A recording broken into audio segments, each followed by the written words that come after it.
ನಮಸ್ತೆ big boss. ನನ್ನ ಹೆಸರು ಅನಿತಾ. ನನ್ನ ಮೂಲತಃ ಬಂದ್ಬಿಟ್ಟು ಮಲೆನಾಡಿನ ಹೆಬ್ಬಾಗಿಲು ಶಿವಮೊಗ್ಗದವಳು ನಾನು. ಇವಾಗ ಶಿವಮೊಗ್ಗದಲ್ಲಿ ಇಲ್ಲ ನಾನು.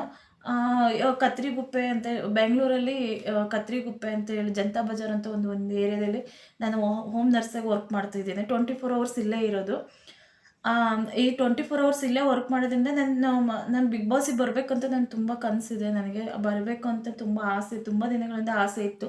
ಆಸೆ ಅಷ್ಟೇ ಅಲ್ಲ, ಒಂದು ನನಗೆ ಒಂದು ಮಹಿಳೆಯಾಗಿ, ಒಂದು ಸಿಂಗಲ್ ಪೇರೆಂಟ್ ಆಗಿ ನಾನು ಹೇಗೆ ಹೋರಾಡಬೇಕು, ಹೇಗೆ ಮಾಡಬೇಕು ಅಂತ ಅಲ್ಲಿಂದ ನನ್ನ ಲೈಫಿನ ಸ್ಟಾರ್ಟ್ ಮೂಲತಃನೇ ಬಿಗ್ ಬಾಸು ಬರಬೇಕು. ಎಷ್ಟೋ ಜನಕ್ಕೆ ಒಂದು ಮಾದರಿಯಾಗಿರುವಂಥ ಒಂದು ದೊಡ್ಡ ವೇದಿಕೆ ಅದು. ಎಷ್ಟೋ ಜನಕ್ಕೆ ಅವಕಾಶ ಮಾಡಿಕೊಟ್ಟಿರತಕ್ಕಂಥ ಒಂದು ವೇದಿಕೆ. ನನಗೂ ನನ್ನ 2 ಮಕ್ಕಳು, ನನ್ನ ಪುಟ್ಟದೊಂದು ಕನಸು. ನನಗೆ ಜಾಸ್ತಿ ಕನಸೇನಿಲ್ಲ, ಪುಟ್ಟದಾಗಿ ಒಂದು ಕನಸಿದೆ. ಒಂದು ಮನೆ, 2 ಮಕ್ಕಳೊಟ್ಟಿಗೆ ನಂಗೆ ಸಮಯ ಕಳಿಬೇಕು ಅನ್ನೋದು ಒಂದು ನನ್ನ ಕನಸು. ಹೋಮ್ ನರ್ಸ್ ವರ್ಕು ಎಷ್ಟು ತುಂಬ ಕಷ್ಟ ಆಗಿರುತ್ತೆ.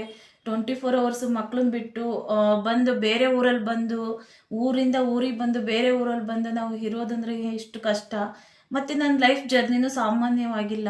ತುಂಬಾ ಕಷ್ಟವಾಗಿದೆ. ಕಷ್ಟ ಅಂದರೆ ಎಲ್ರಿಗೂ ಇದ್ದಿದ್ದೆ ಸಾಮಾನ್ಯವಾಗಿ. ನನಗೊಬ್ಳಿಗೆ ಅಂತ ಹೇಳ್ತಿಲ್ಲ ನಾನು. ಕಷ್ಟ ಅಂದರೆ ತುಂಬ ಜನಕ್ಕಿರುತ್ತೆ.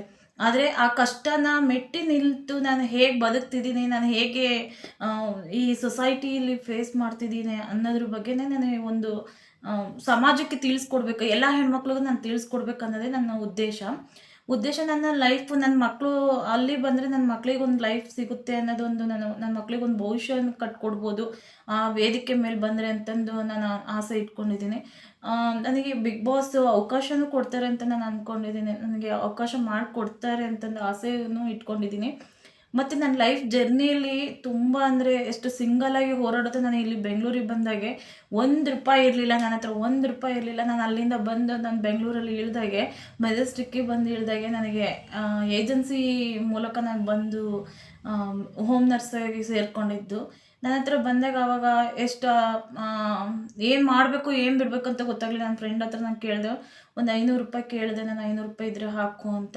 ಪಾಪ ಅವಳು ತುಂಬ ಕೇಳಿದ ತಕ್ಷಣನೇ ಕೊಟ್ಟಳು. ನನಗೆ ಏಜೆನ್ಸಿದು ಕಾಂಟ್ಯಾಕ್ಟು ಕೊಟ್ಟಳು. ನಾನು ಅಲ್ಲಿಂದ ಇಲ್ಲಿಗೆ ಬಂದು ನಾನು ಇವಾಗ ಇಲ್ಲಿ ಬೆಂಗಳೂರಲ್ಲಿ ಅವತ್ತು ₹1 ಇಲ್ಲದೆ ಬಂದವಳು ಇವತ್ತು 20,000 ತಿಂಗಳಿಗೆ ದುಡಿತಾ ಇದ್ದೀನಿ. 24 ಅವರ್ಸ್ ಬೇರೆಯವ್ರ ಮನೆಯಲ್ಲೇ ಇದ್ದೀನಿ ನಾನು. ಮಕ್ಳನ್ನ ನೋಡ್ಬೇಕಂದ್ರೆ, ನನ್ನ ಮಕ್ಳನ್ನ ನಾನು ನೋಡ್ಬೇಕಂದ್ರೇ ಪರ್ಮಿಷನ್ ತೊಗೊಂಡು ಹೋಗ್ತಾ ಇದ್ದೀನಿ. 2 ತಿಂಗಳಿಗೆ, 3 ತಿಂಗಳಿಗೆ, 2 ತಿಂಗಳಿಗೆ ಆಗಲ್ಲ, 3 ತಿಂಗಳಿಗೆ, 6 ತಿಂಗಳಿಗೆ ಹೋಗ್ತೀನಿ, ಬರ್ತೀನಿ. ನನಗೆ ನನ್ನ ಲೈಫಲ್ಲಿ ದೊಡ್ಡ ಕನಸಂದರೆ ಮನೆಗೆ ಹೋಗೋದೇ ನನ್ನ ಲೈಫಲ್ಲಿ ದೊಡ್ಡ ಕನಸಾಗಿ ಉಳಿದಿದೆ ಬಿಗ್ ಬಾಸ್ ನನಗೆ. ಈ 4 ಗೋಡೆಗಳ ಮಧ್ಯೆನೇ ನನ್ನ ಲೈಫ್ ಎಲ್ಲಿ ಕಳೆದೋಗ್ಬಿಡ್ತು. ಕ್ಯಾಮ್ರಾಗಳ ಮಧ್ಯೆನೇ ನನ್ನ ಜೀವನ. ಇಲ್ಲಿ ಕ್ಯಾಮ್ರಾ, ಅಲ್ಲಿ ಕ್ಯಾಮ್ರಾ. ನಾನು ಬರೋದಕ್ಕೆ, ಬಿಗ್ ಬಾಸಿಗೆ ಬರೋ ರೀಸನ್ನೇ ಅದು. ಇಲ್ಲಿ ಕ್ಯಾಮ್ರಾಗಳಿದೆ, ಅಲ್ಲಿ ಕ್ಯಾಮ್ರಾಗಳಿದೆ. ಯಾವಾಗೋ ಅಲರ್ಟ್ ಆಗಿ ನಾನು ಇಲ್ಲಿ ಡ್ಯೂಟಿ ಮಾಡ್ತಾಯಿದ್ದೀನಿ. ನನ್ನ ಉದ್ದೇಶನೇ ನನ್ನ ಮಕ್ಕಳು ಮತ್ತು ನನ್ನದು 24 ಅವರ್ಸ್ ಇಲ್ಲಿ ಬಂದು ನಾನು ಕೆಲಸ ಮಾಡ್ತಿರೋದು. ಇಷ್ಟು ಸಾಕು ಅನಿಸುತ್ತೆ. ನಾನು ಅಲ್ಲಿ ಬಂದು ಎಲ್ಲ ನಾನು ಆಡಬೇಕು, ನಾನು 4 ಜನಕ್ಕೆ ತೋರಿಸ್ಕೊಡ್ಬೇಕು ಅಂತ ಅಂದಿರೋದು. ಒಂದು ಸಿಂಗಲ್ ಪೇರೆಂಟಾಗಿ ಮಕ್ಳನ್ನ ಬಿಟ್ಟು, ಎಲ್ಲ ಬಿಟ್ಟು 24 ಅವರ್ಸ್ ನಿದ್ದೆ ಇಲ್ಲದೆ ನಾನು ಇಲ್ಲಿ ಕೆಲಸ ಮಾಡ್ತಿರೋದ್ರಿಂದ ಇಷ್ಟು ಸಾಕು ಅನಿಸುತ್ತೆ ಬಿಗ್ ಬಾಸ್ ನನಗೆ.